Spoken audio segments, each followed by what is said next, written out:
Welcome to the Grappling Grappling Rewind Podcast.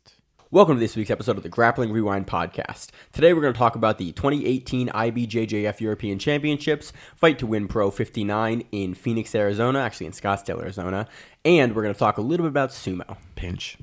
2018 IBJJF European Championships. Let's talk about the brackets. Let's talk about the open class first. Let's talk about that. Let's talk about Keenan Cornelius being a motherfucking jiu-jitsu wizard. This dude, what he does with the gi and how he just beats everybody up is wild. I love it. It's great. He submitted everybody. Yeah, it was great. Monoplatas, arm bars. A goddamn wizard. I literally texted Maine and was like, Keenan is a wizard. Keenan I is watched a this lapel match and I wizard. went, yeah, he is. Like, he just grabs the lapels and just no one seems to have a good answer for what he's going to do. I watched a bunch of his matches this week. I watched one of his matches. I forget if it was weight class or open weight. He had his own gi wrapped around his own foot when it was on someone's back. I forget what Josh. oh, wow. That one I didn't catch, but it's quite interesting. Oh, it was like a weird, like almost like a rubber guard situation, but with instead of his hand holding his own leg, he had the other hand holding the gi. It was crazy. Again, a goddamn wizard. The other big news coming out of the open class was Herber Santos losing in his first match. Now, can't find the damn angle. It's always just his back, but he got snatched up in a triangle and literally like 30 seconds later, not even that, like 2 seconds like 3 later. seconds later, he tapped Yeah, Langler caught him. And with something, all of wrist a lock, sudden, armbar. I couldn't tell. It looks like he snatched up a Preemptive triangle real tap? quick. I don't know. But it doesn't look like he's fully adjusted and locked it in. And Erberth just like taps or scream taps or something. And then Erberth doesn't show up to his division. Couldn't make weight. That's That's what he said. Couldn't make weight. But it just, I think something else happened because he tapped so quick. Who knows? And Erberth's a guy that'll fight for a while. He's not a guy that's going to panic tap. Maybe he realized his beard was ridiculous looking. That was interesting. Who dyes their beard Blonde? in He does. 2018? He He does. can do whatever he wants, but it was a little odd. Yeah, and that was another thing. That was something that came through is Langecker also beat Hanato Canuto on his way to the semifinals, but ran into the Hulk and the Absolute closed out. This was a point of contention as well. Well, not a contention. This was just a discussion that we had that I think they should do away with it. It's getting old. We had four divisions. I think in the men's brackets close out. Yeah, It's like your absolute, like your most exciting division. You had to close out between teammates, and it's like, man, like it robs everyone of good jiu-jitsu. or go ADCC route. ACC style. Cool. And, You both want to do it. Same side of the bracket. yeah, Enjoy. I mean, if you see them on the other side, go UAE route. Make them compete. It is what it is. Going on to the ultra heavy class. Weird stuff happening throughout the entire tournament when it came to this. Lucas Barbosa didn't show up after winning his first match. Yeah, he beats Rafael Gustavo Silva Somoz and then doesn't show up against Ricardo Evangelista. Yeah, and he got DQ'd for it. So Evangelista goes right into the finals because he beat Fonseca from Neto BJJ. On the other side, you had Victor Honorio beat Amelson Gobi Jr. representing Team Lloyd Irvin, and Ottavio Nalati, goes on to compete against him. In the finals, it was Honorio versus Evangelista, with Evangelista taking it. At this point of the day, the stream was so terrible. It was really bad. The frame rate was just awful. At a certain point, I was getting less than 1 frame per second. I have a video on my phone that basically looks like you've taken a slideshow and just like had it auto advance every second or second and a half. The commentary's there, but the footage is unwatchable. At that point, they've been uploading the finals matches from different map views, and we're going to go back in and watch them again. But they dropped the ball on that one after 5 days of The stream's been fine for days. flawless streaming. They just At the black belt finals matches. take a dump, and not even all the finals matches. It was literally midway through lightweight and past that. So all the big boys that you really wanted to see match up. You never know. I mean, Keenan's heavyweight, so Missed how that about match. that? We missed out on that one because it was all glitchy, and posted about it on Reddit. And Keenan was like, "Don't worry, you didn't miss anything. It was pretty much the entire match was the scene that was frozen on your computer." But he was lying. That match was fire. That was awesome. So that was ultra heavyweight. Moving on to the super heavyweight. This is the division that Erberth was in, and he had a bye, but then doesn't show up because he was not going to make weight in his semifinals bracket or his semifinal matchup. So Ari, what's his name, Josh? Esfamadas. Esfamadas gets a pass right into the to the semis. And on the other side, Or sorry, into the finals. yeah, into the finals. On the other side, Elliot Kelly came up into the semis against Manuel Ambrosio and took an L. And Ambrosio goes on to beat Aria to take the championship. On to the black belt heavyweights. Keenan goddamn Cornelius. That's one way to put it, Josh. This fucking guy. And He looks good this year. 2018 is going to be another year where he just stomps through guys. I just really want, we've talked about it before, I really want Flo to just put their damn names in the box. Yeah, he was listed as K Kai or K dash James. K Kai. He wasn't even Kai James. He was just K dash James. Or sorry, K dash Kai. Yeah. It was just like, what are you? Is it King Kai from Dragon Ball Z? Keenan King Kai Jones Canes. James. I said Canes for they messed it up anyway. Add more K in there. King Kai. He was already KK. I'm gonna call him King Kai. There we go. It was Fucking summoned a spirit bomb. Yeah, he was like, actually, this bracket had him and Wardzinski, a matchup I was very excited about last week, and then I watched this week and kind of went, oh yeah, that also just how that could have happened. gone. Keenan's body type is just amazing for jiu-jitsu. He's so long. It's crazy. The way he passed Wardzinski's guard was just, I was like, how? Yeah, Wardzinski pulled first, and then Keenan kind of just got super open and went, I'm just gonna pass. And No. Keenan was on the bottom first, and then he came up, and then he passed. Wardzinski pulled first. Yes. Yeah. And Wardzinski could not fire off anything from his guard, and Keenan was like, all right, whatever. That's right. And just fucking walked around his guard while holding his legs and then transitioned into an And armbar. Wardzinski's really good too, which was the crazy thing. Like, that match was about 2.5 minutes. I think Keenan gets 3 and some change. Keenan gets an armbar. The whole match footage is 3:30. Yeah, so. And they yeah, walked out whatever. and shook and lift. It's about a 2.5 minute match. He armbars him in like 2.5 minutes, and Wardzinski's pretty good. Yeah, like Joe Rogan said, there are levels to this game, and he is on a different level. It's crazy. So on the other side, what I called personally a Jackson Souza versus Keenan Cornelius finals.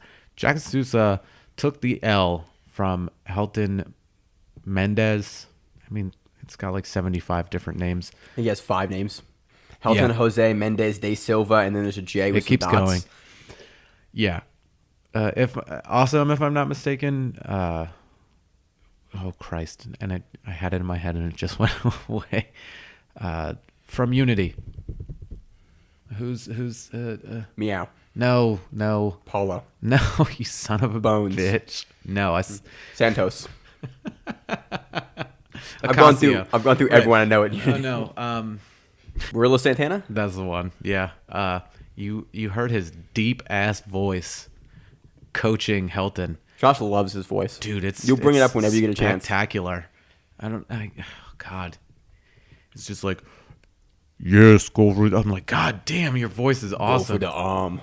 No, you just hear him like Take the arm. calmly talking in Portuguese. He's like, yeah, isso. And I'm like, God, I wish my voice was that deep. But that didn't help. He did stop Keenan's passing a lot. He slowed down Keenan Keenan Mendes. Yes, there you go. He slowed down Keenan a bit. He slowed down his guard work a little bit, but Keenan just kept pushing and punching at it and ended up on the back and just snatched up a collar choke and just again a fucking jiu-jitsu wizard. It was awesome. This is one to go back and rewatch. So yeah, technically he double gold because he took the he closed out with Barboza in the absolute. But they gave him the medal, so that's a double gold right there. So he gets it's a 5 times multiplier event, Josh. He's racking up those points. I don't think it works as a 5 times thing. I don't think it's a combo builder. I think it just factors in all sorts of other things. But still, yeah, he gets a lot of points for that towards that number 1 ranking. So again, he was shooting for it. So let's see. I can see him getting that this year. Possibility if he just competes a whole lot. Moving on to the medium heavyweights. More people didn't fucking show up. How about that? How about this? If you go to the one side of the bracket, and we talked about him, Viking Wong, first match, his guy doesn't show up, right? So he goes into a match with Leandro Lo. Oh, you don't have to compete against anybody. You're fresh. You're ready to rock and roll. Guess who else doesn't show up? Leandro fucking Lo. Just didn't come. So you've went from having not a bye to not having to compete into the semifinals. You automatically, even if you lose, you get third place. And he did. You get third place even if you lose. He takes the L to Orlando de Jesus Montanero. God, I hate you when you talk and it fucks me up. Orlando Montero. God. Jumping over to the other side for more no-shows. Orlando Montero beat Charles Negromonte on his side of the bracket before. He did. And I think he just outpointed him, if I recall correctly. He did. Jose Henrique Cardoso no-showed. So Luca Anacoreta right into the quarters. But he ran into the other Cardoso, Renato Cardoso. And are they on the same team? No, they're not. They're just same name. I'm an idiot. Josh, there's like 8 to 15 names in Portuguese. Silva, whatever. And the other 8. You just said 15. So Cardoso beats Anacoreta, goes on, takes out Patrick Pontes. I'm sorry, I can't keep my composure. Maine is over here hiding, trying not to chew on fucking microphone while he's eating Taco Bell nachos. He's over here about to shit his pants, and he's hiding the fact that he's chewing on this shit. This episode brought to you by Taco Bell. Nightmarish diarrhea. God, this is gonna have one download, and it's gonna be on my phone. Oh God. Anyway, Orlando Montero takes the medium heavy bracket. He beats Cardoso in the finals. I'd be super interested to find out why Lowe just didn't show up. He had 3 dropouts in this bracket. I mean, it's a pretty large bracket, but still, that really changes. I mean, my predictions, to say the least. We both thought Lowe would take this. Oh, yeah, it was a given. Yeah, I think our predictions are not doing so hot this episode, Josh. No, I was thinking about what we called, and I was like, we just called that completely wrong. Oh, yeah. Just wrong. As wrong as we can get. Especially when guys we have winning don't show up. It's like, well... Yeah. Like Herbo Santos didn't show up. Lowe didn't show up. It's like, okay, well, 2 guys we thought were going to take their divisions. I thought he was going to be in the absolute. Yeah, we had some bad predictions, Josh. Way. Moving on to the middleweights. This one we predicted way. No, I think we actually might have nailed this one. Josh, see, because I'm not going to look back at the old episode, we definitely nailed this one. We nailed this one. I think we called this one down to the fucking Josh, I finals. called it exactly. Yeah. If you don't look at our episode from last week. Yes, we did. Because we called that Izaki Benace. Which is not Benahes. That's what the motherfucker said on the commentary. And I'll go with that until somebody's like, no, you were right the first time. Or I wasn't. It doesn't matter. He zipped on through. He beat Jamie Canuto in the semifinals. Jamie Canuto had a bye. He beat Jan Cabral in the quarters. Man, we are fucking this up. This Taco Bell main shit now. I can't speak. I haven't even had coffee since this morning. So this is a normal episode, Josh. Yeah, exactly. Again, a good division. Izaki Benahes. What do you say his name? Benays? I don't know. Izaki Benays gets it done versus Marcos Actually, that was a closeout because they are on the same team. Oh, they're both Alliance, aren't Marcos they? Tinoco is Marcelo Garcia is there, but they're the same people. They closed out. Pretty cool. Canuto takes third. Yep. Moving on to the lightweights. Motherfucking dark horses coming in here. You know, We did not call this one. No, we did call one of the finalists, but not the other one. So Michael Lange did what Michael Lange does and made it to the finals. Just, beating fools. Yep. Oh look, Ilke Balut did he not show up? Click on the little thing that is it no show? No showed. How about that? Yep. How fucking about that? There they are. People just not showing up. But Jake, More than usual, too. Yeah. It's a little odd. Like, usually you see 1 or 2 no-shows at the black belts, but we've seen like 5. yeah, It's Yeah. weird. This is a little uncommon. Again, it's a much larger tournament. It's the second biggest of the year, but there's a lot of guys that are not showing up, which is just kind of weird. So Jake McKenzie did not make it as far as I thought he was going to. He made it to the corners and lost to Hugo Marquez, who lost to Michael Lange. On the other side, is Edwin where it gets Najmi. interesting. Edwin Najmi does what he does. Made it all the way to the semis. Then he runs into Masahiro Iwasaki. Iwasaki. Josh. Iwasaki. So this guy just comes out of nowhere, He's from Carpe Diem, which is the same gym that what's the guy's name, Josh? Oh, blanking. Guy that went to the finals with Kaio and was on ACBJJ a couple weeks ago. That guy, he's at that gym. That's Carpe Diem. Yeah. So first in the quarters, he takes out Hanato Canuto. What just happened? Which I did not predict. What's coming on? Okay, well, then you're thinking, all right, well, it's not going to be a big deal. He's going to run into Najmi, and Najmi's going to do what Najmi does, flying triangle, some wild shit like that. Wrong. Beat Najmi 2-0. Yeah, this was a match. If you're going to rewatch a match, this was one of my favorite matches of the event.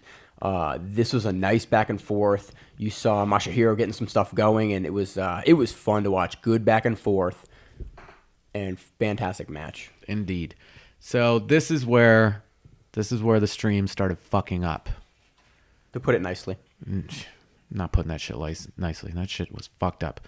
Lange got a penalty really early for not making contact and pulling guard, and then he got an ad for near sweep. Yeah. And then it was just a lot of Masahiro trying to pass. And it didn't happen, and Michael Lange takes it. But Masahiro, if he keeps plugging away and Man, we he was see him in at there. Worlds, that'll be an interesting guy in there to try to take people out. Yeah, because I wasn't that familiar with him before this event, but his showing this time shows me again you can compete with those high level guys. It looked good. Indeed. Moving on to the featherweights. Nope, we called this one. Called this one too. Yes, we called this one exactly how it was going to go. Yeah, we did actually. I know. That's why I'm saying we called it. Isaac Doderlin did what he does and beat everybody until he ran into Marcio Andre. He went through Kevin Maheka, Gabriel Oliveira, and again ran into Marcio Andre. Marcio Andre had a bye and then beat John Thomas. Grippo came through. Grippo beat Gonzalez and Brian Maheka to then run into Izaki Paiva. Or no, did I think Paiva was going in? Maybe I did. You talked about both outcomes, but I actually don't remember, Josh. Either way, Grippo goes into the finals. This was very interesting. It was back and forth. Grippo was really working. At one point, it was tied up, and then Marcio came up 4-2 and got an ad. And man, he just was like a fucking statue. He couldn't be moved. Grippo was just trying, just trying to get underneath of him. He almost did, but just couldn't get there. Finally, he ends up in, the closed guard with, I don't know, 10 seconds left, and he looked over and he was like, nothing's going on, and just sort of hung out. Yeah, he kind of just waited at the time. But he hung in there. He's just got to tweak something or another, and we'll see something out of it. By the way, his name is Gianni Paul.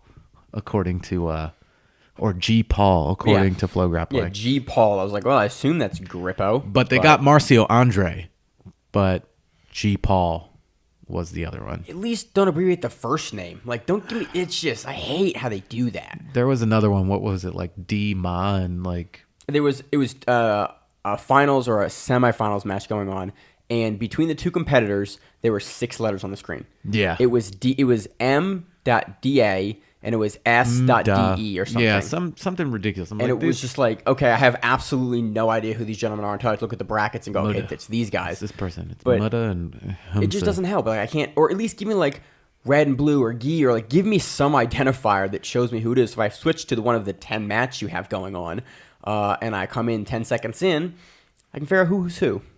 Well, if you followed their thinking, the blue guy normally on top is the white or the green. Yeah, the green armband. Yeah, the red green. Armband. And then the other person in the red is the red armband. So it differentiates. But Right. you But have if I to can't think. see them and I'm coming into the match 13 seconds in and they're on the ground and I can't see who has which wristband, I see a set of names and a set of guys and I can't figure out who they are. Yeah, Makes for a great viewing experience. exactly. So that was this division. Moving on to the light featherweight division. This was a much smaller division, especially with Hideki Hideyuki Yamada. not showing up. So Rene Lopez got the bye into a match with Joao Miao. Good luck with that. Yeah, and on the other side, Hiago George gets his bye, takes it out, and we get a closeout, which they didn't do the week prior at the UAE match. Because the UAE doesn't let you do that. Yep, and he got toe-holded. Yep. So Yao gives it to George in this one because he beat him by toe hold last week, I think. It's stupid either way. It's like, here, this guy, we win. It's like, well, technically somebody's in second place. They both won one match. You can't get mad at the size of the bracket. I'm not getting mad at it, but I'm saying, like, you had a potential for 2 matches. Okay. He doesn't give a shit. That dude competes. Both of them compete all the goddamn time. They do compete all the So time. they're like, whatever. This is just another match. We're not going to compete against each other because it'll look fucking fake. So that was the end of light feather. That was a quick one. Yeah, moving on to the roosterweight division. The roosterweight. So this division, we had one guy not show up, but he's overweight at least. So No, he showed up. He weighed in. He was just too fat for the division. I mean, that's one way to put it, Josh. What's roosterweight? 125, something 27 like in the that. gi. 24 or 27. I don't. I'm never be that tiny. Small gentleman. Yep. So it's another closeout. Can we just admit the only reason it's a closeout is because Kai Otera didn't show up? He showed up in Masters, not in this division. Potentially, yeah. You never know. There could have been an upset. There's a lot of them. This one. Don't. There was a lot of buys in this. Everybody except for the people in the top left and top right corner got buys into the quarters. Which is a little weird that you wouldn't put some of those together. It's the way they bracketed it out. I get it, but I always think that when you bracket it out, if you ever have more than 2 people with a buy, you put those people together. They don't want to fucking do that. But Look, you made they have a system. You made the top guys do it. They have a god. They had to fight in. Too Yeah, bad. So make So the other sad. guys fight it. Like you have an equal number of people. But then it fucks up the bracket, and you have to make a different size bracket. Then make a different size bracket. You're the And then you've got somebody that. IBJJF. Then you've got somebody. If you combine those, somebody that gets an automatic buy into the semis. Cool. You give them an automatic buy in the quarters anyway. Well, Like it's that the buy. quarters. That buy means nothing. They compete right there. It means nothing. Don't give them a buy. Just put the bracket like that. Well, no, because it's the way it's built up that way. You can't. Yeah. In hindsight, I'm actually less mad at this. I realize I'm kind of just reading it wrong and kind of Yeah. dumb. My bad, because Josh. you would get buys directly into the semifinals. Because you would have Koji Shibamoto versus Pedro Clementino. I understand but now. Yep, I Thiago realize. Souza would go right to the semis. You're right. I agree. Which he did anyway because he had a bye, and then his opponent was overweight, and then he competed in the semis. And then he beat Koji Shibamoto from Triforce. Yep. Vincent Wen beat Nobuhiro Sawada, also from Triforce, to go against Cleito Suarez. I'm going with that name because it looks like De Resende Jr., maybe? I don't know. I think so. Anyway, so their closeout. Thiago George takes it over Cleito. So moving on to the women. That concludes the men. We went through all the men's brackets. Now we're on to the women's open class. This is a bigger bracket. I mean, yeah, well, you had to have 12 women. Of course, it's going to be bigger bracket. I'm used to seeing like 1 and 2 women brackets. This is a larger tournament. It is. It's just every single person in the absolute was, I think, every single female from every division, just about. I think you're pretty much correct. Yeah, I think there's 1 or 2 names that are missing, but pretty much everyone's in there. Yeah. So, Karina Santi beat Libia Gonçalves to meet up with Tayane Porfirio in the quarters. Karina was going fucking ham against Tayane. She was like, I'm not having this. Like, I'm going to go in and try to beat her. At one point, she got behind her when she was trying to do a takedown and dove over top of her to try to take her back. And that was a huge mistake. Tiny is much bigger than everyone in this bracket. But still. Substantially bigger. But still, like, she can be beaten. Anybody can be beaten. Gabby Garcia got beaten, whatever. So she made that mistake and paid for it. On the other side, Jessica Flowers beat Heather Rafferty and Venla Lukonen, who was the other super heavyweight competitor from the brackets. She ran into Tayane Porfirio and lost. Samantha Cook beat Maria Santos and met Bia Mesquita in the quarterfinals. Bia took it. I think Bia finished her. I believe so. These are all early morning. He started at 5 a.m. It started. It's been a lot of jiu-jitsu, a lot. Yeah, just trying to recall. And sometimes I'm pretty sure people are like, why the fuck are you recapping this if you don't give me exact information? But whatever. Shit happens, okay? Our Grappling Rewind favorite, Talita Alencar, loses in the first round to Bianca Basilio. Again, I'm going to rewatch that. I missed that. Yeah. She ran into Claudia Onofre from De La Riva, and she lost too. Man, people are going in.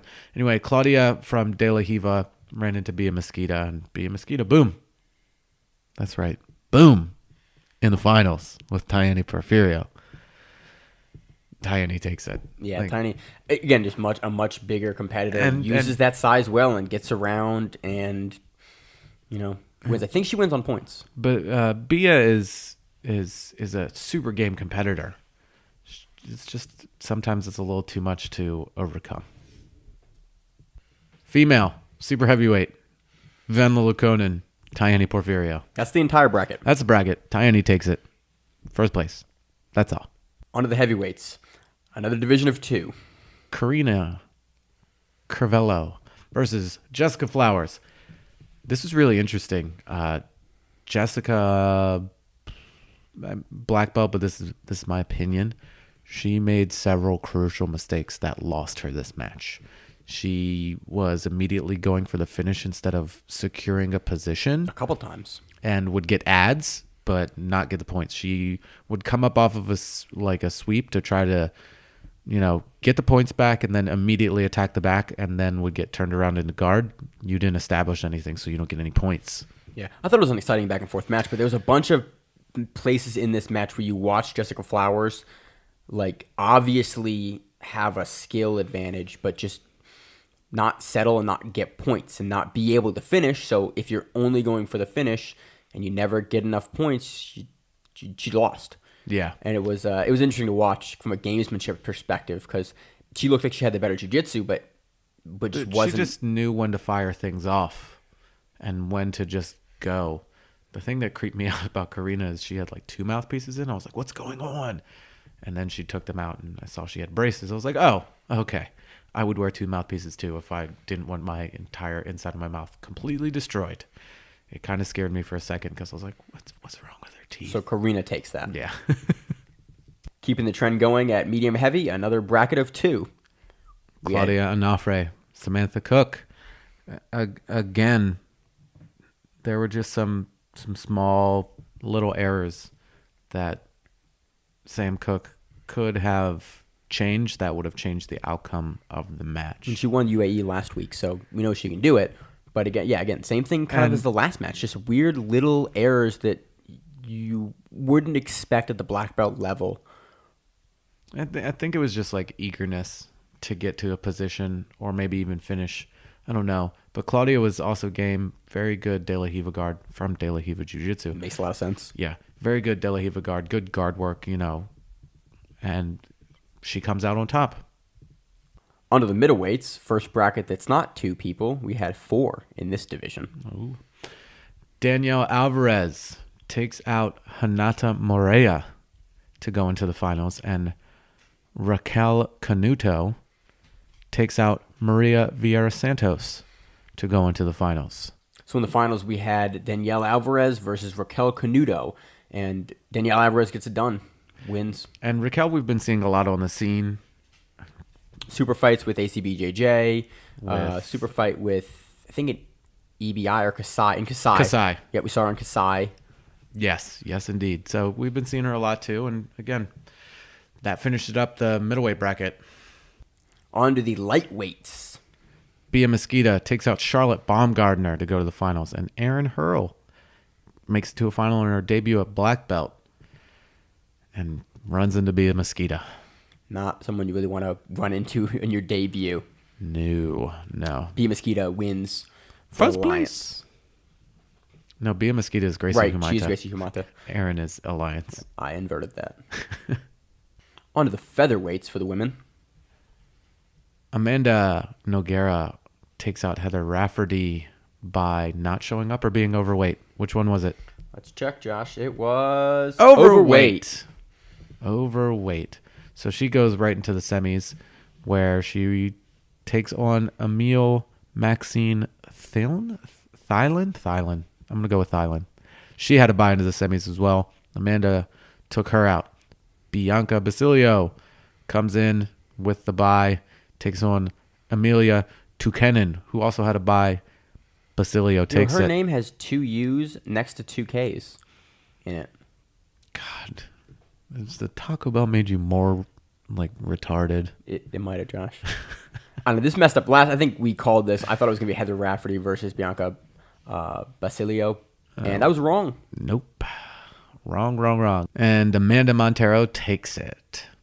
On to light featherweight, another bracket that I got wrong. We fucking blew our minds. Talita Alencar bounced. First round, Vanessa English took it.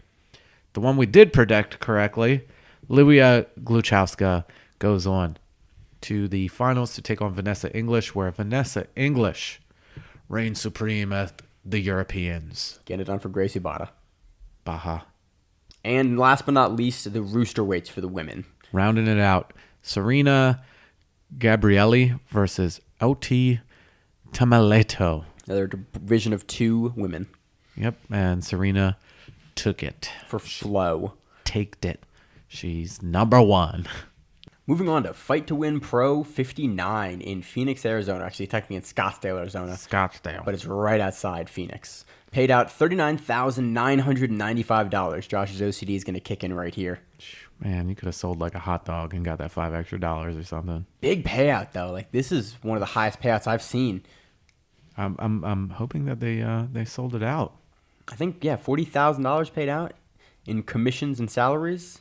So there you go. Let's keep this trend going. So, starting off the night was Sal Flores. Why are you reading like that? Because why can't I? I'm sorry, I'm looking at a screen. My glasses aren't on. I have reading glasses. You think after this many episodes you would bring the glasses? You'd think that, but I guess I didn't. Yeah, Sal Flores and my notes are different from the order in which they have it listed. So there's another reason. Fuck you, you judgmental piece of shit. Not wrong, Josh. Not wrong. So I had to zip through my notes really quick to find where I was. Anyway, Sal Flores beat Mike Berlacca by lapel choke. That was a good one. He went in real quick with the single. He worked towards the back really quick, and immediately started choking, like super tight super tight lapel choke from the back. Not a whole lot of control, but he finished that John real well. Going to the next match would be Scott Bowler versus Anthony Torres. It was good back and forth. Bowler got a takedown about 4 minutes in. He went into a super sketchy over-under pass where I was like, "Ooh, you might get caught right there. You might get got." But he didn't. What was cool what Torres did was he grabbed this body lock, like the way he grabbed the body lock, he sort of muscled it over and got back to half guard. Bowler keeps pushing forward and gets to the back. Torres ended up with a cut. They didn't really deal with it until the end. Torres got out, but Bowler ended up on top. And then he just goes for the feet, and time ran out. It was good match. Bowler was dominating positionally, and it was a very good match. The next one was interesting because they talked about this a lot. It was about Parker Lapp versus Bo AAA. Parker Lapp is 63 years old, and they're like, this dude just competes all the time. What the fuck is going on? So Flo just decided to start buffering one of the fucked up videos that didn't work, and it started playing. I don't know if it picked up on the microphones or not, but it startled the shit out of us. Anyway, Parker Lapp, he's 63 years old. He did good on fucking him. I think that's the oldest guy the Fight to Win has ever had on. If it is, I don't know. That'd be pretty cool. But I mean, you're red belt age at that point. Anyway, talking about people being old enough for certain things, whatever. Bo goes for a Kimura and literally just fucking man lifts him, just yanks him up and was like, here we go, and tries to go for the back, throws in a hook, but just sort of hangs out. Lapp grabbed a whack toe hold. That's the best way to explain it. It was a whack toe hold. The commentary kept talking about it was good. It was not. That shit was whack as fuck. You know, if somebody got tapped like that, that's all I have to say about that. That shit was whack. Commentary, by the way, mediocre. Not terrible. Not I'll great. talk about it a little later. But it was good. There was a couple points. I'm going to talk about it. Yeah. Bo went back to the back, stepped over for an armbar, and snatched it up. So it was a cool match. It was cool seeing. Seeing a guy is still competing, like at that age, like, you know, get it done. He's doing like, it. Fuck this. I don't give a shit. It's like someone that's up there in age where you don't expect them to be competing in a contact sport. In a super fight. Yeah, that was awesome. This next match was also pretty cool. Van Buren versus Hevahedo. I'm gonna call him Rev for right now because saying Hevahedo the whole time is I'm not gonna say Hevahedo the whole time. Oh my gosh, screw me up. He came out to Sandstorm. That got me stoked for that match. Like right old school Rondelay and Pride. Yeah. I love that song still. Yeah, that one. Van Buren did not pull guard to start out this match very well, but inverted almost got an armbar off of it, which maybe he pulled guard better than I thought he did. And he continually attacked. Inversions, going back and forth. You know, Rev goes around and starts looking at the feet, steps around, looks to pass. Van Buren briefly came up off of a sweep and then got knocked back down. There's no point, so it doesn't matter. Yeah, it didn't really matter, but he was definitely super aggressive with his guard and his sweep attempts the entire time. So he ends up in combat base up top. Rev comes with a cross collar grip and goes for a sort of like a half guard sickle sweep, which knocked Van Buren back, but he came right back up. Real quick, like he goes over for a second and kind of just scrambles back onto his feet. Yeah, it was just like tapped his ass and it popped up. So, you know, as he's falling back, comes back up, he goes, fuck it, and just launches an armbar. Missed it, went for the back, and then gets an armbar. And mind you, I'm taking notes and watching this like, holy shit. Yeah, this was a good match. There was some action in this match. Again, one of them. Once the match is up, go rewatch this match because it's one of the more fun matches of the weekend. Absolutely.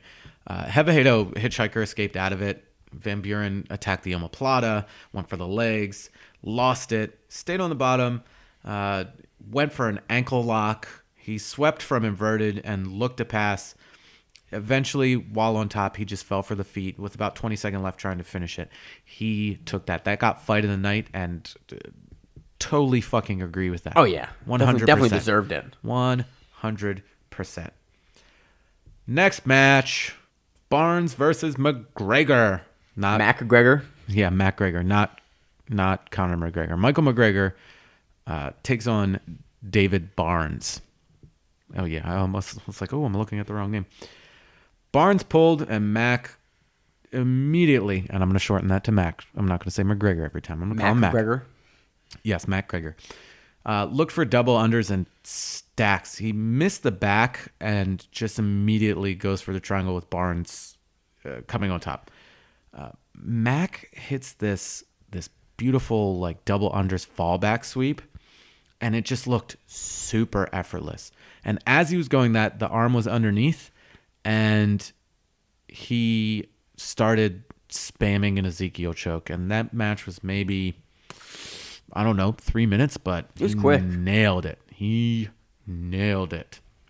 Gets the sub, gets the tap. It was awesome. Thomas Keenan versus Daniel Mercar. This one was a little aggressive. Keenan came out with guard pull, and Mercar started, knee slicing through. Keenan comes up. Thomas Keenan, not Keenan Cornelius, not the gi wizard.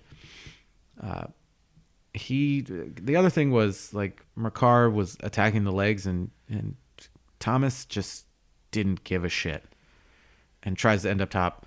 At one point, commentary just stopped to make jokes about Mercar's ass hanging out. It's like, yeah, it happens. It was a little weird. Get over it, okay? Like, yeah, okay. Sometimes you see a little bit of butt crack.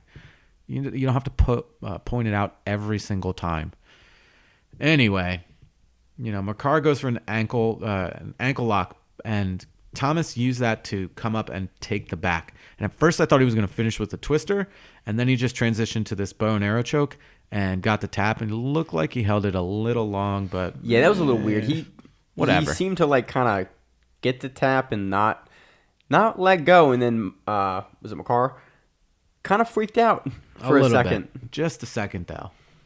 So whatever. That was also exciting and a must-watch match. Going on to the next match, Paul Nava versus Mario Gaxiola. Yeah, we see Paul Nava a lot in Fight to Win. Yep, and I'm going to call Gaxiola Gax from now on, for right now, because I'm pretty sure I'm saying his name wrong. So Gax started out low and heavy on a cross collar grip, like way low on it, and he had low posture, and he was just down. Nava went for the leg trip, but it was mediocre at best. It wasn't a great trip. A lot of grip fighting. Nava ends up he pulls guard and goes for a flower sweep, and Nava just sort of slowed it down and wasn't really having it. Oh, excuse me. He kept looking to pass Nava, and he's stuck in De La Riva guard. Nava ended up hitting an open guard sweep, and he got lazy and dangled the arm, and Nava snatched that bad boy up and won by armbar. So again, these things we're moving on, flying. We're getting a lot of submissions, and then the end of the card happens. So now this is at the point now where I'm starting to get sleepy, and which will lead into something a little bit later. Josh Rodriguez versus William Wolk. So Rodriguez was real quick to pull, and it looked like he was going for worm guard. He swept and gets on top. The first 15 or 30 seconds of this match are really fun to watch for me, and then it got a little footsie. Yeah, Woke started going for the feet. Rod uses that to go for the back. They end up in 50-50, and then it's just a weird toe hold and a lot of back and forth fighting the feet. And A lot of this match was just how it ended. like they went for a couple ankle locks, but they'd go for the outside ankle lock with no control of the knee line. And that was like a repeated thing you'd see over and over where it's like you're not going to get that ankle lock. Like especially like at that level on these kind of guys that you're competing on in a super fight. Like you're not going to get an uncontrolled outside ankle lock with no knee control. So there was a lot of that in this match. It was a little odd. Yeah. So Sean Downey versus Diogo Ferreira. So Yeah, and that's his name. It's not Diego, it's Diogo. yeah. So, you get a little slap and a tickle to start the match. Ferreira pulls guard and goes to half, working the reverse De La Riva as Downey tries to pass. Ferreira uses that like sort of half spider kind of thing from foot on arm to sweep over, but they're really quick to get back on the feet. Ferreira pulls again and goes to spider control and over to 50-50. Uses that to sweep. At this point, the commentary I think was getting a little tired as well because at certain points there would be a whole positional series and a change. They stand up and go back down, and the commentary wouldn't say anything about it. Oh yeah, there were long pauses. I was like minutes. So they'd say a couple sentences a minute sometimes, and it got even slower next couple matches. Yeah, it got really weird. Yeah, at one point, one of the commentators basically says, "What do you make of that?" And the other commentator just says, "Yeah." Yeah. And they stopped talking. And it seemed like there was a chemistry thing, or there was some reason why both of the commentators just weren't talking. And this continued for the rest of the night. But at this point, I had noticed it where they just stopped talking. And it was weird because you'd hear like the audience and you'd hear like the secondary mics, but no commentary. And Josh kind of texted me during this because we were watching at the same place. And he goes, "Is there no commentary?" And I was like, "No, they're just not talking." Yeah. It was super awkward, and then they would come back and make Sean Downey is a redhead, and they were like, "Ginger." Yeah. I'm like, "Oh, great, big ginger jokes." That's adding to this this matchup right here. They also didn't know what the bar on the belt meant. They didn't know what a white bar on the competition belt meant. Some people just don't know that. I figure if you're a professional commentator for jiu-jitsu, they might not be professional commentators. I figure if you're commentating Fight to Win Pro, you would like. I don't know. I think they only use black belts for Fight to Win Pro as commentators. I don't think they get like jackoffs like me to do commentary. More than likely, no. This commentary was a little weird at the end. They would talk, and then they would just kind of trail off mid-sentence and wouldn't finish the thought they were talking about. Oh, you mean like us? Yeah, Just we want a podcast. Everyone expects that. Yeah. Anyway, Ferreira ends up on top. At one point, he almost gets through, and in my notes, I wrote, "The dreidel spin saves Downey," because I'm an idiot and I amuse myself while taking my own notes. So it was back to neutral. Ferreira looked for, they go back down. Ferreira looking for omoplata sweep. Commentary starts, just going for Downey, just talking about him and just rambling on about him. Not anything of what he's doing, just talking about the competitor. Downey picked up the pace as the match was getting into the later minutes and pushes Ferreira down towards the edge, restarts. Downey pulled.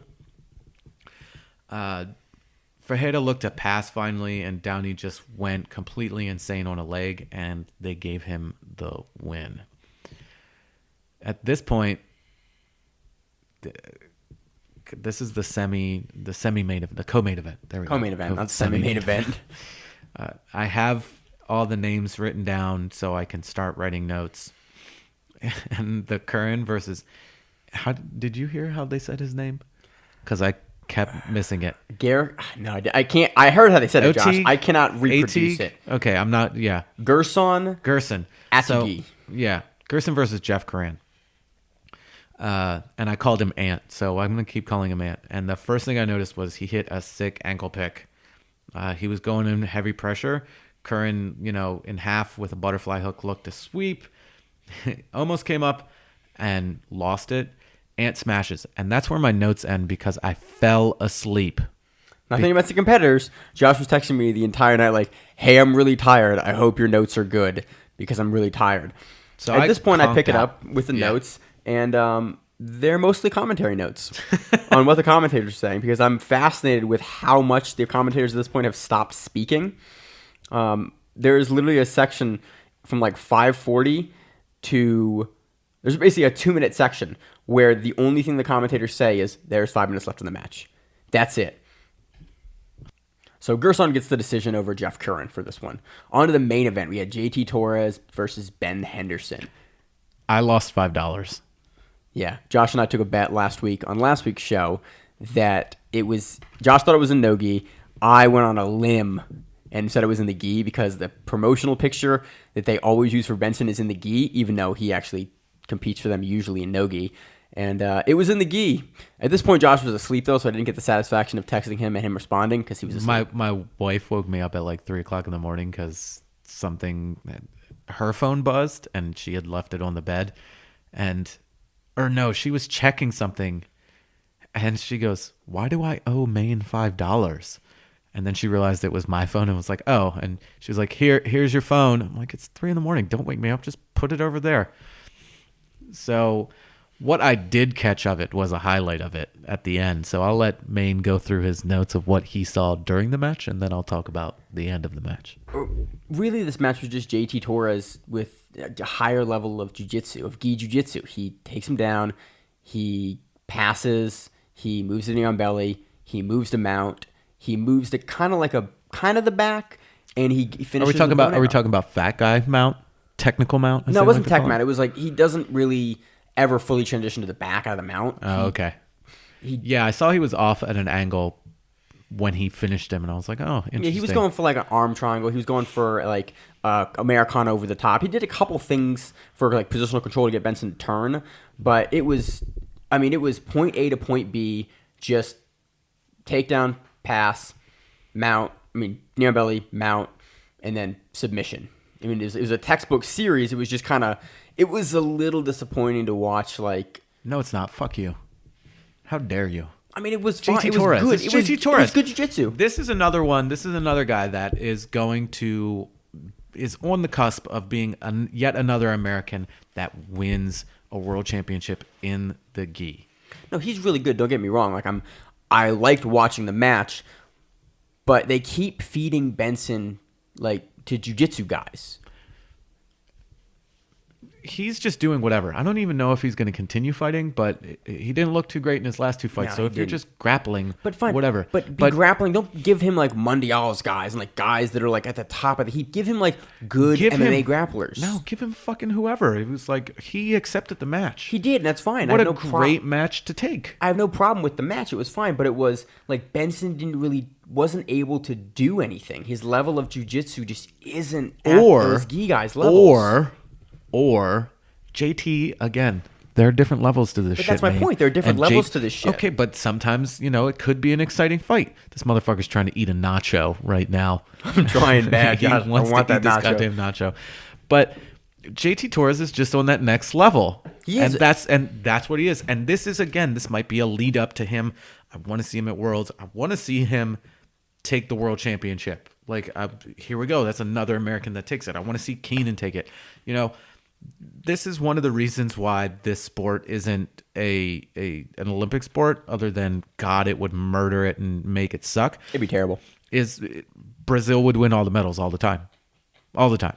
It's actually, and Josh isn't actually just hyperbole. It's literally one of the reasons it gets rejected as an Olympic sport, because it would be severely dominated by a single nationality, which is a criteria that you can't have in the Olympics, basically. Olympics won't allow sports that are universally dominated by a single nationality.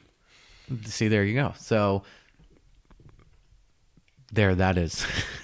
So, the submission percentage of this was over 50% at 53%.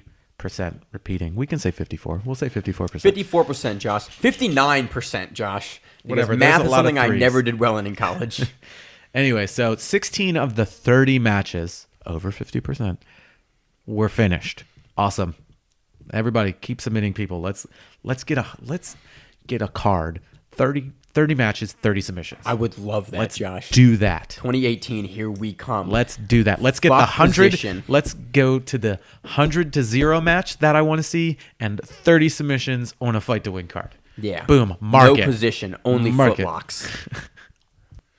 All right, Josh. Anyway, Jesus Christ. Maine's still eating nachos and trying to have a conversation about something that's going to happen in the future. Really quick touch on the sumo. Kiseno Sato. Oh, man, you are on thin ice for being a big dude. Dropped out again. I don't think he's done a full tournament except for his first one is Yokozuna. So you think he'll get retired? They might force him to if he stays out and he doesn't enter the next one or does very poorly in the next one, he's done. But the other pullout was Hakuho, who's normally the steadfast, top of the heap. He just was not looking himself and shit the bed. Do you think he's injured, or you think it's just like... They say it was an injury, but, it is what it is. I can't say 100% for sure. The one person that is shocking the shit out of me right now is Kakuryu, who is normally the guy that pulls out and has a shitty day. He's 8-0 right now. We're at the midway point of sumo. I mean, he's having a great basho. Impressive. He is looking impressive. But who else is looking impressive? Tochi Notion. This guy is just fucking killing it at Maegashira 3. Beat Kiseno Sato. He's 7-1. Kakuryu is leading right now at 8-0. He is 7-1. There are a few others at 7-1. But he is just killing it. There are a lot of people that are, Kaisei, the Brazilian, killing it. Endo, 5-3, again, doing very well. Shohozan, 6-2. Tochiozan at 6-2. Takarafuji Chiyoshima at 5-3. Daisho at Maegashira 13 is 7-1. All right, that's low on there. Asanoyama at Maegashira 16, 6-2. Looking good. Guys looking good. This is a tournament. Guys are looking good this There tournament. are people that are looking real good. Oh, Turin no Fuji, I think he's done in the Makuuchi division. I think he's gonna, if he doesn't get a surgery to heal himself up, he's gonna be in Juryo next basho. Just based on his performance alone. Yeah. Amanishiki stepped away. He was injured, but he may come back, they're saying. They're going to look at him technically, what is it? It's 8:12, so it is 8 or 9 a.m. there in Japan. So they were going to look at him in the morning and see what he was doing and see how he was doing, whether he was going to stay out or not. So that brings us to the halfway point.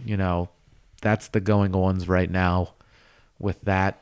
Next week, it'll be all wrapped up, and I'll be able to give a little overview and any other news that might be coming out that day or within the coming days after it, if anything is going on. So that's our Touch of Sumo for today. Yeah, the sumo looks good with this basho. If you're interested at all, this is a basho to watch. So that'll do it for recaps this week. On to previews.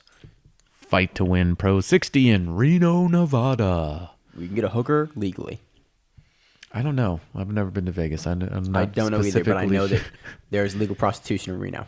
In Nevada? Based on research I've done, Josh. Oh, okay. You fucking weirdo. The main event is a 185-pound black belt gi match. Cassio Vernick versus Jeff Messina from BJJ Revolution team. Co-main event, 170-pound black belt no gi match.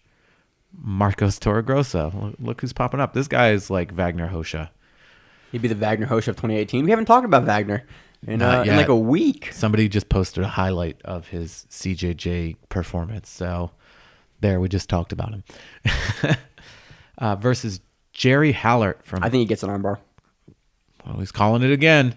Komainu Gym. That's from Komainu Gym. There we go. That's the co-main event. 205-pound black belt no-gi match. Joshua Turner from Charles Gracie versus Seth Daniels. Fuck Bitches Get Money. as it says on his Facebook. Seth Daniels, Easton BJJ, the promoter of Fight to Win Pro, the gentleman that makes all of this possible for these athletes. Just putting in time, putting in the mat It's his work. first black belt match. Is it? It's his first match technically as a black belt. He competed as with black belts before, but it's his first match since being promoted to black belt. Oh, his first gi match is going to be against Shannon the Cannon, but this is a no-gi match. Okay, there we go. 225 black belt no-gi match. Kelly Knudsen from the UFC gym versus Elliot Kelly from... I wish they would say the UFC gym, like where it was, because UFC gym is somewhere a huge in franchise. Reno, Nevada, or Maybe. near that area. From EDH BJJ, 180-pound black belt no-gi match. Jack Montgomery from J-Ream Academy versus Dom Hoskins from BJJ Revolution. Again, we've seen Dom recently. Yes, indeed. 175 black belt no-gi match. Shannon Kalos versus Komainu Jim versus Sean Cox from Yamaso. You messed that whole thing up. I did? Yeah. How? You said versus Komainu Jim versus Sean Cox. Oh, how about that? From Komainu Jim versus Sean Cox from Yamaso BJJ. Moving on to a 201, 210. Man, 201, 210. I can't call you out and then mess it up next Oh, day. you fucked it 210 up. black belt no-gi match versus versus, with yeah. Matt, man, yeah. I don't know Talk why I shit. said anything, Josh. Talk shit. Matt Tonkin from Charles Gracie versus Daryl Linner from Maxwell BJJ. Liner. Liner?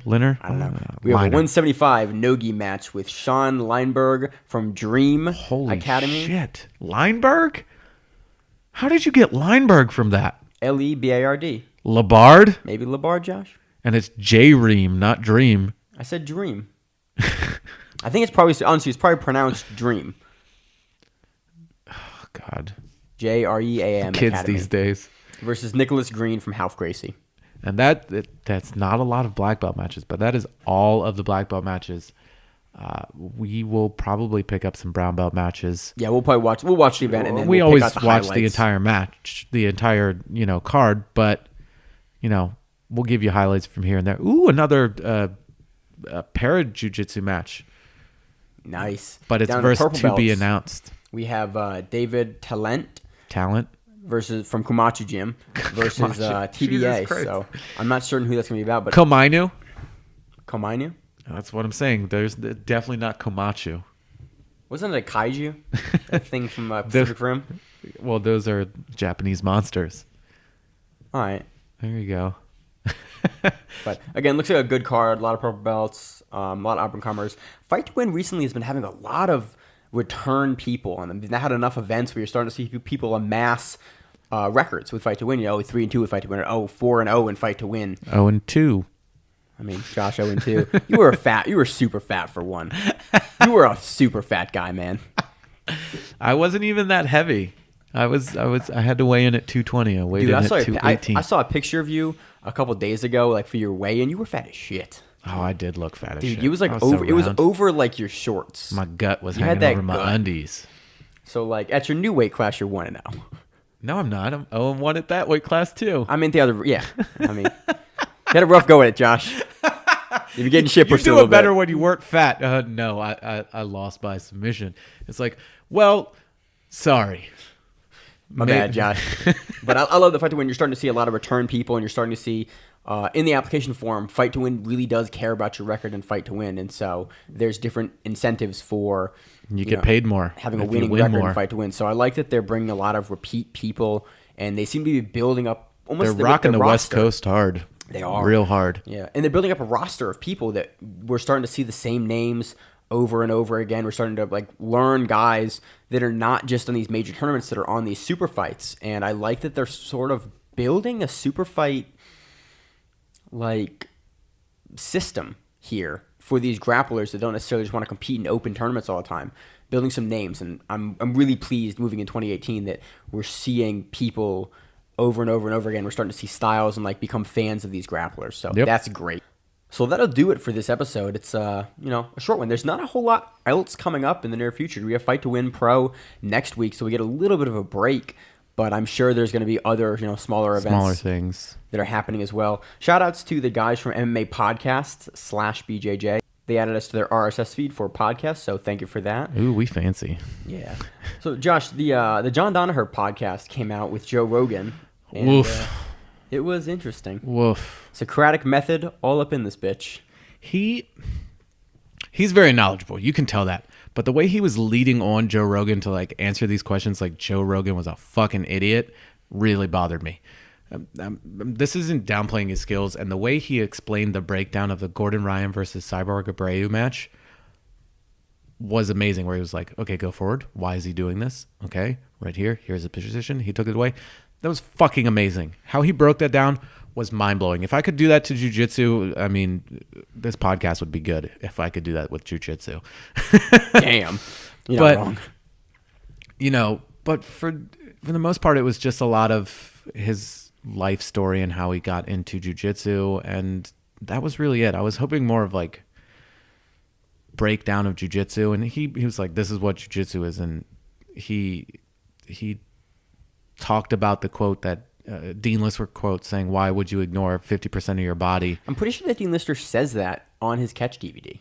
Okay. Like, I'm pretty sure that's a pretty well-known Lister quote, and everyone's like just unearthed it out of nowhere, and just all these memes have popped up this week. I'm like, this is an old Dean Lister quote. Like, this is what he was saying like years ago when he was tapping guys with heel hooks. Well, that's what John Danaher said. So, you know, he just brought it up, and now it's become a thing because it's popular now. But for the most part, it was just talking about himself, which is fine. You know, that's why the podcast was happening. But it was hard to listen to in a couple spots when Danaher was like leading Joe on asking like all these questions, and then he was like, "What are you fucking retarded?" Or that little meme thing that they made where he's like, "Well, what would you do?" He's like, "Well, I would go for the submission," and Danaher just goes, "Oh, you must be one of those 10th planet black belts." I was like, "Oh, fuck." Yeah, that was a little. And they laughed about it, and he was joking around, but still, like, god damn. Yeah. Ribbing him there. That was a little savage. Speaking of 10th planet, the EBI 15 brackets are now out, or 15 of the 16 are out for the bracket. I think I still got to do the qualifier that they always do for EBI. I know that Ricky Lule is out of that. He got subbed in his third match of the qualifier in the finals, so I forget actually who subbed Ricky Lule in that. Oh, that means I have to go looking on YouTube for the Yeah, I'm not sure the qualifier is out yet, but I know that I think it's been decided. I just haven't seen the 16th name come through the bracket. So, again, from the names I've seen, it looks like a fun bracket. You got Gio, you got Eddie, you got Junie. It should be a fun bracket. It'll be interesting to see how it all pans out once we actually get the bracket layout. Indeed. So, you know, looking forward to that. We'll touch on that more. That's in February, so February is packed. Lots of stuff in February. ACBJJ, EBI, all sorts of other smaller things. You know, unfortunately, I didn't compete because of family stuff the other week, but I will be competing at US Grappling at the beginning of February, so that'll be cool. I'll talk about that, talk about how well or poorly I did. Are you doing that one? I think I might. Josh, you smashed me today. It was good. You were doing that worm guard stuff. I was trying to do worm guard stuff. That's what I get for watching, again, gi wizardry. And I was like, oh, maybe I can do that. And I sort of did it. And we had an open mat today at our gym, and I had one gi clean, and it was the red gi, the bright red gi that I own. And I went, well, everyone's gonna try to kill me today. This is gonna happen. Yeah. But it, you know, lots of training, lots more fun. Me working on things that you wouldn't think a former fat guy would do. You're like, well, that guy's upside down right now. Yes, I am. So that just about wraps it up, doesn't it? I think so. All right. As always, you can email us at thegrapplingrewind@gmail.com. You can check us out on Stitcher, iTunes, YouTube, and pretty much anywhere you can find Facebook podcasts. We're on Facebook, Grappling Rewind. Instagram, Grappling Rewind. Twitter, Grappling Rewind. Reach out to us on social media. If you got something that you want us to cover, you want to clarify, you know, we are here. You want to tell us we're idiots. Hey, let us know. You want us to pronounce your name correctly? Let us know. Subscribe on the YouTube page. Leave us a review. Helps us out a lot. It helps us out. And, you know, it eventually will help you out. We like to give back. We're doing this as something that isn't done. So help us help you. Again, as always, I'm Josh. I'm Maine. And this is the Grappling Rewind podcast. We'll see you on the mats.